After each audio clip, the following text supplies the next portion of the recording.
minutos aqui nos altos da Estância Grande, programa Debates e Opiniões. Vai ao ar todos os sábados das 10 ao meio-dia no www.radiosantaisabel.com.br. Velhos conhecidos com as mesmas práticas. Em 1989, a imprensa inventou que o sequestro do empresário Abílio Diniz teria envolvimento do PT.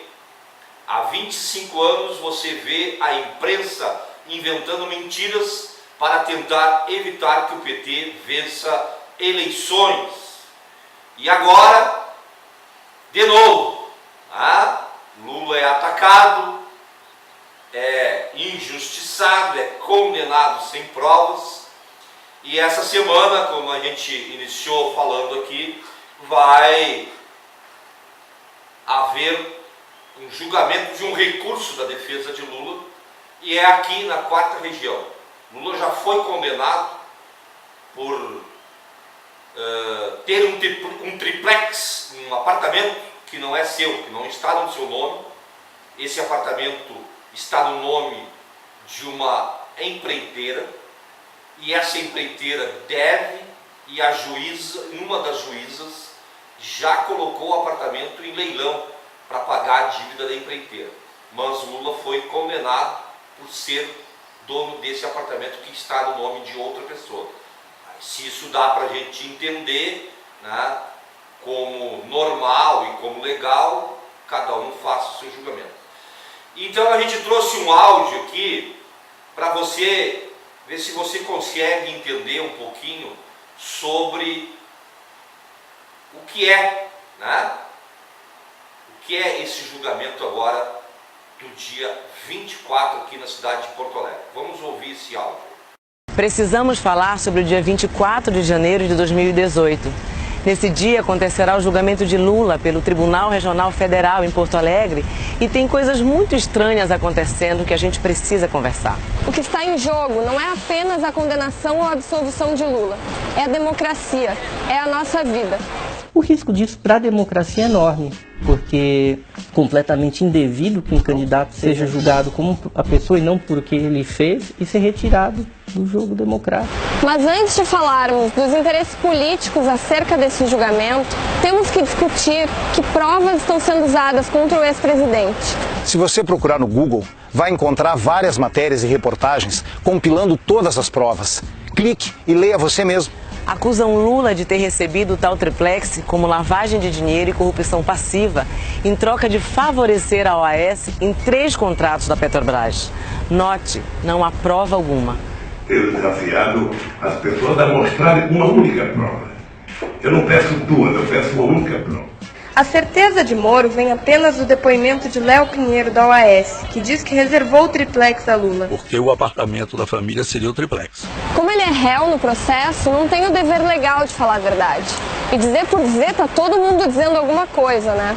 Quem acusa tem que provar. Quem tem as chaves hoje da unidade 164A? A OAS Empreendimentos. Um outro aspecto estranho desse processo é a sua rapidez. 250 mil páginas foram analisadas em apenas 6 meses. É um dos processos mais rápidos da história. A justiça nunca foi tão ágil. O julgamento de Eduardo Azeredo, do PSDB, por exemplo, durou 12 anos. A única coisa que eu peço não é para vocês dizerem que eu sou inocente, não. Eu quero que vocês leiam o processo. E se acharem uma vírgula de culpa, por favor, me telefone. Os equívocos de Sérgio Moro já foram desvendados por juristas por ferirem as mais básicas conquistas civilizatórias, tais como a imparcialidade, o devido processo legal, as regras de competência, a vedação da prova ilícita e a presunção de inocência, como pode ser lido no livro chamado Comentários a uma Sentença Anunciada, o Processo de Lula. A Operação Lava Jato se aplica um direito especial, um outro direito. Entre outros argumentos, o jurista Afrânio Silva Jardim defende em um dos artigos do livro que a Justiça Federal não tem competência para processar e julgar o ex-presidente Lula, já que a Petrobras é uma pessoa jurídica de direito privado. O juiz tem homologado, no caso o juiz Sérgio Moro, situações que a lei não prevê, que a lei não permite. Durante a ação, demonstramos, com base em documentos, que este apartamento foi dado em garantia pela OAS a uma operação financeira realizada com o fundo da Caixa Econômica Federal. Além disso, mais de 600 juristas, operadores de direito e lideranças de todo o mundo assinaram o manifesto Juristas pela Democracia.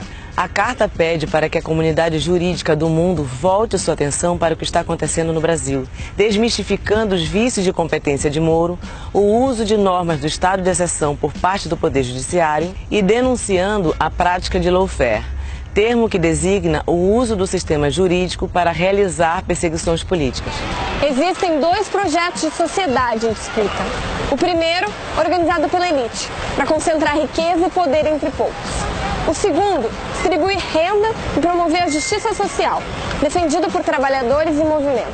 O último estudo da Oxfam de 2017 apontou que apenas 6 brasileiros concentram a mesma riqueza que metade da população. É isso mesmo. 6 pessoas possuem o mesmo que 100 milhões de cidadãos no Brasil. E mesmo assim, eles querem mais. Não é de hoje que a elite em todo o planeta aplica golpes de Estado.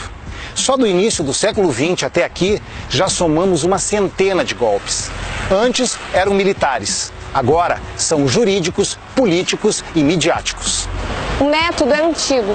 Campanhas de desmoralização através dos meios de comunicação, financiamento de políticos e processos judiciais. Isso se repete nos últimos anos e simultaneamente no Paraguai, na Argentina, no Chile, no Equador, na Bolívia, no Peru, no Brasil e na Venezuela. Logo após o golpe, iniciam a revogação de todos os avanços sociais, a destruição da máquina pública e a venda das mais lucrativas estatais. Coincidência? Não. Os setores neoliberais da direita não chegam a 6% de intenção de votos no Brasil. Faz 20 anos que não ganham uma disputa presidencial pelas urnas e, por isso, articularam um golpe com a elite empresarial, do agronegócio, da comunicação, sob o comando do capital financeiro internacional. Derrubaram Dilma sem crime de responsabilidade para assumir a presidência e aplicar o seu pacote de maldades. Apropriam-se do poder por meio de um golpe de Estado. Com Temer no poder, entregaram o pré-sal para as petrolíferas americanas. Antes disso, o destino dos recursos era 75% para a educação e 25% para a saúde.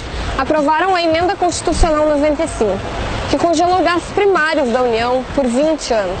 Os recursos para saúde, educação e previdência são reduzidos para aumentar o pagamento de juros e dívidas aos banqueiros e rentistas.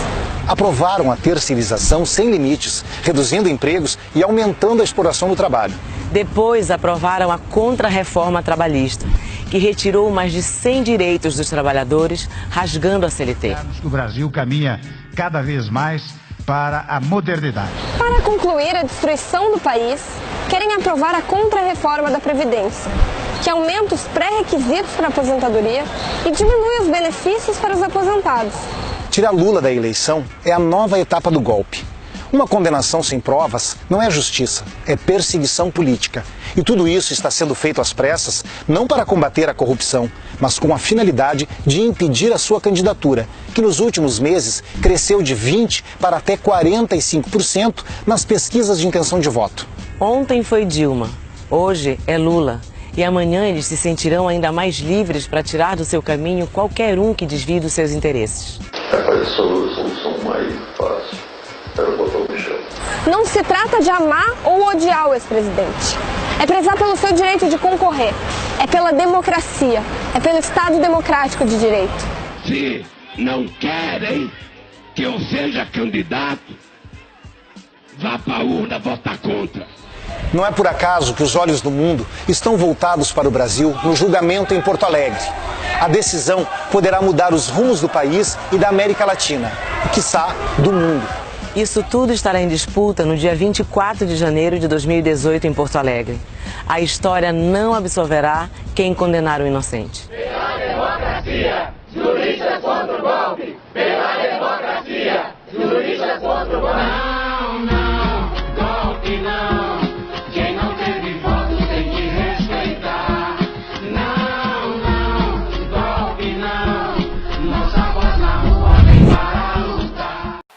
Este foi foi o áudio do vídeo produzido aí pelo CEPERS,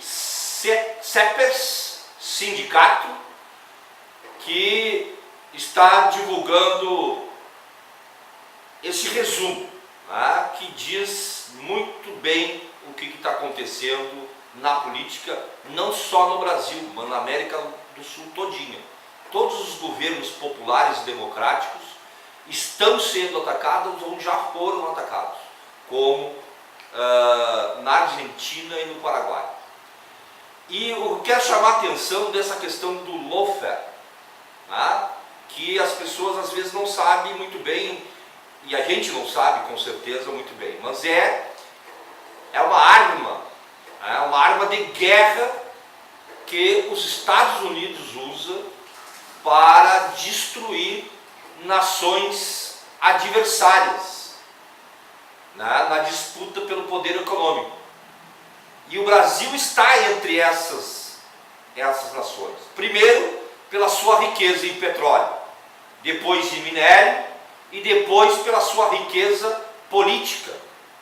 Porque é através do governo de Lula e Dilma, do PT, que se constrói outro viés financeiro e econômico mundial, os chamados BRICS, onde está Brasil, Rússia, Índia e China juntos, para fazer uma nova política econômica, uma nova ordem social, com menos, vamos dizer assim, ou com mais liberdade, com mais socialidade, com mais fraternidade entre os povos, aonde que o desenvolvimento não está à custa da exploração do seu povo. Essa vamos dizer, o objetivo, né, dos BRICS. E que não é o objetivo do Banco Mundial, do FMI, que quer a exploração para retirar toda a riqueza daquele povo. Então esta é a grande disputa que está no mundo hoje, que sempre esteve, mas hoje, com a atual conjuntura tecnológica, com muito mais poder de comunicação, as pessoas sabem, desculpa mesmo, as pessoas sabem do que está acontecendo mais rapidamente. Isso em 1930, em 1970, era de uma outra forma, né, e que não tinha a tecnologia que hoje a gente tem. Então, mas o lawfare é uma arma que mata sem sangue. As pessoas morrem pela escravidão, pela inanição, pela fome. Esta é a grande estratégia atual dos golpistas norte-americanos e dos traidores brasileiros. Porque para haver domínio tem que haver o traidor, né? E neste caso a elite brasileira é traidora, com alguns que se acham ricos, mas na verdade são verdadeiros office boys da riqueza. São 11h51, a gente vai lá para os nossos apoiadores e já volta. www.radiosantaisabel.com.br